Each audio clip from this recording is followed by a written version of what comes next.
बंधुओं, ये महाभारत में जितने भी कैरेक्टर हैं ना, ये सारे कैरेक्टर आज भी हैं मेरे और आपके अंदर।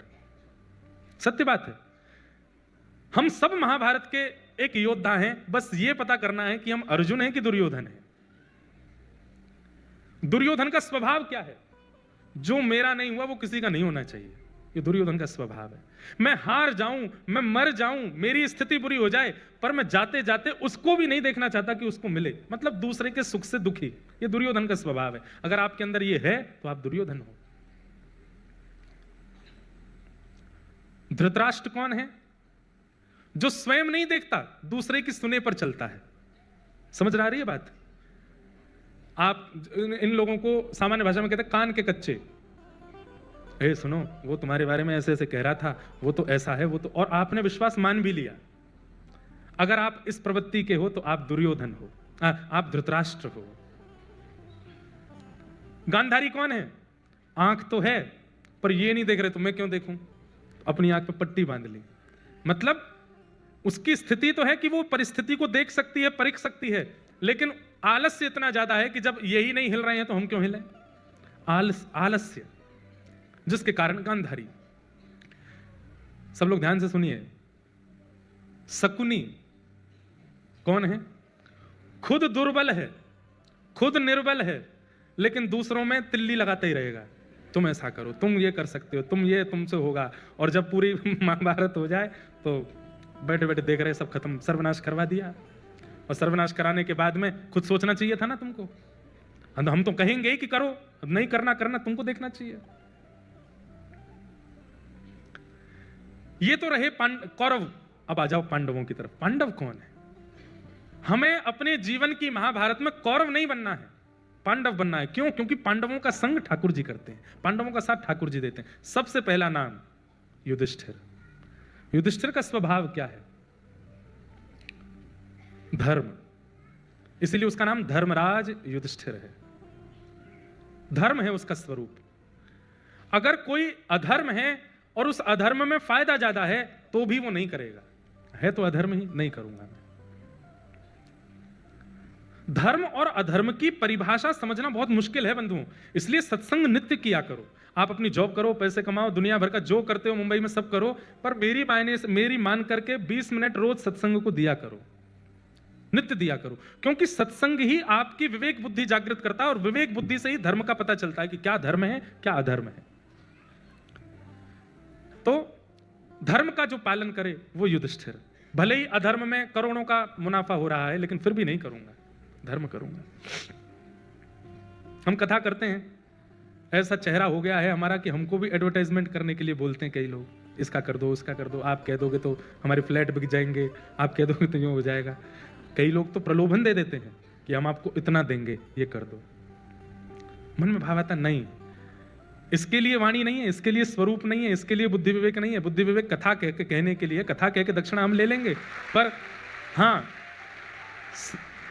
धार्मिक प्रचार कर देंगे, किसी महाराज जी के मंदिर का प्रचार कर देंगे, किसी की सामूहिक विवाह हो रहे हैं कन्याओं के, उसका प्रचार कर देंगे, गौशाला का प्रचार कर देंगे, वहां दान पुण्य कर। पर किसी के व्यापार का प्रचार, और तुम उसके लिए करोड़ दो और मैं स्वीकार करूं, ये अधर्म। ये एक बात बताई मैंने, ऐसे अनेक बातें होती हैं जहां आप धर्म और अधर्म का आकलन करके अपने जीवन के निर्णय लेते हैं, वही युधिष्ठिर है। दूसरा नाम आता है भीम। भीम का स्वरूप क्या है? बल। भीम बलवान है। बल का मतलब शारीरिक बल नहीं होता, बल का मतलब हर प्रकार का बल। बौद्धिक बल, शारीरिक बल, धन का बल, कॉन्टैक्ट्स का बल। मेरे बहुत कॉन्टैक्ट हैं, मेरे बहुत जानकारियां हैं, मेरी बहुत पहचाने हैं, सबका बल। पर सबका बल होते हुए भी उस बल का दुरुपयोग ना करने वाला, वो भीम है। कई लोग होते हैं वो बल का दुरुपयोग करते हैं, चाहे वो धन का हो, चाहे वो शरीर का हो, बुद्धि का हो, उसका दुरुपयोग करते हैं। बल का दुरुपयोग ना करने वाला भीम। तीसरा आता है अर्जुन। अर्जुन कौन है? मन। मन तो है पर मन में दया है, इसलिए कृष्ण उसके सारथी बनते हैं। महाभारत युद्ध निश्चित हुआ, दुर्योधन भी गया भगवान के पास, अर्जुन भी गया भगवान के पास। दुर्योधन ने जाकर के कहा आप हमारे पक्ष में आ जाओ महाभारत युद्ध में। अर्जुन से पूछा, अर्जुन बोला हम भी आपको ही चाहते हैं, पर आपकी इच्छा हो तो आप आ जाओ। तो भगवान बोले देखो तुम दोनों के पास मेरा जाने का मन है, पर मैं एक निर्णय लेता हूं। क्या? एक तरफ मेरी सेना, एक तरफ अकेला मैं, और मैं बिना शस्त्र अस्त्र के आऊंगा, खाली हाथ, निहत्था। अब तुम दोनों चूज करो क्या चाहिए। दुर्योधन बोला मुझे सेना चाहिए। एक तरफ है क्वालिटी और एक तरफ है क्वांटिटी। हम लोग भी क्वांटिटी की तरफ भागते हैं, क्वालिटी की तरफ नहीं। दुर्योधन सेना लेकर के चला गया और अर्जुन के पक्ष में आ गए भगवान। तो जब दुर्योधन चला गया तो भगवान कहते हैं, हे पागल, तूने सेना क्यों नहीं मांगी? वैसे ही तुम्हारी सेना इतनी कमजोर, और वो वहां पर भीष्म पितामह हैं, वहां पर द्रोणाचार्य हैं, वहां पर कृपाचार्य हैं, वहां पर इतने बड़े बड़े योद्धा हैं, उनको सेना की आवश्यकता नहीं थी। मैं चला जाता, निहत्था खड़ा रहता वहां पर, तू लपक करके पहले सेना मांग लेता। नहीं मांगा तूने, अब वो मांग के चला गया। अब तेरी तरफ अकेला मैं आऊंगा, वो भी बिना अस्त्र शस्त्र के। तो अर्जुन कहता है, बहुत सुंदर बात लगती है मुझे ये एक भक्ति का सिद्धांत, यहां बैठे हर व्यक्ति का यही सिद्धांत होना चाहिए। क्या? अर्जुन कहता है, हे नाथ, मैं आपको मांगने नहीं आया था, और ना मैं आपसे मांगने आया था। आप मुझे कुछ दो ये भी मेरी इच्छा नहीं थी, और आप मेरे पास आओ ये भी मेरी इच्छा नहीं थी। भगवान बोले तो फिर क्यों आया?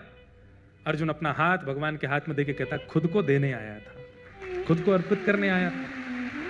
ये महाभारत समुद्र मेरे सामने है नाथ, मैं आपको लेकर के जाऊं ये मेरी योग्यता नहीं है। और एक और बात, अर्जुन बोला आपको लेके जाऊंगा तो व्यवस्था मुझे करनी पड़ेगी।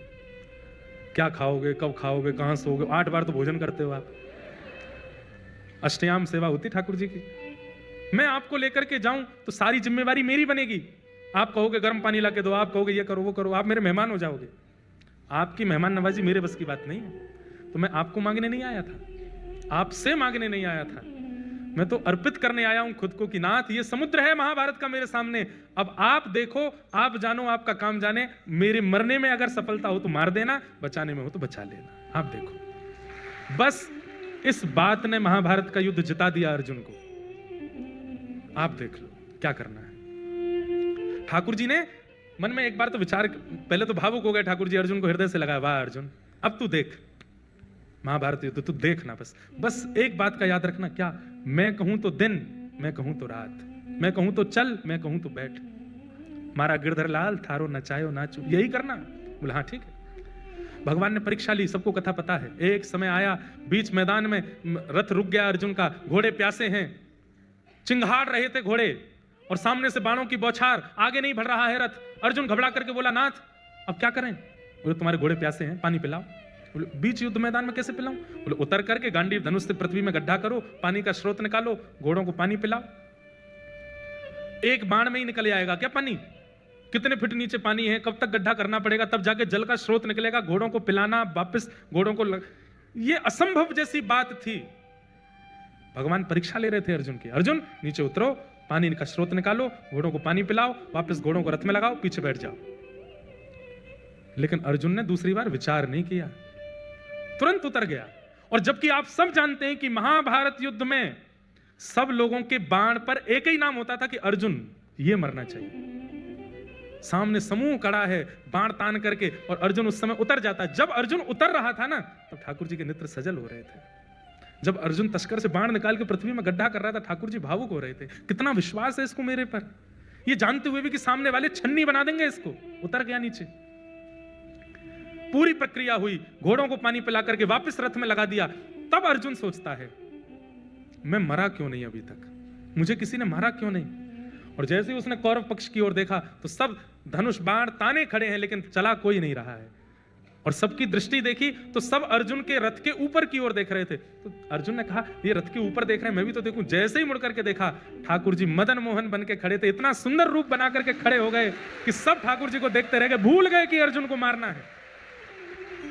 मदन मोहन यानी कि कामदेव को भी जो मोहित कर ले, इतना सुंदर रूप धारण कर लिया ठाकुर जी ने कि भूल गए कौरव कि हमको मारना है अर्जुन को। और अर्जुन को इशारा किया जल्दी बैठ। अर्जुन लौट करके आया, आके बैठ गया, तुरंत सामान्य हो गए। सब कौरव आंख मीटते रह गए, बोले ये सब क्या हुआ, हमने मारा क्यों नहीं? बोले हम तो इनके रूप को देखते रह गए। तुमने क्यों नहीं मारा? बोले मैं तो ओष्ठों की मुस्कान पे ही बावड़ा हो गया था। तूने क्यों नहीं मारा? बोले मैं तो आंखों की मटकाहट देख रहा था। तूने क्यों नहीं मारा? बोले आहा कैसी जुल्फें इनकी, मैं तो उसी में ही रम रहा था। ये ऐसे योद्धा हैं जो अपने स्वरूप से मार देते हैं सैनिकों को।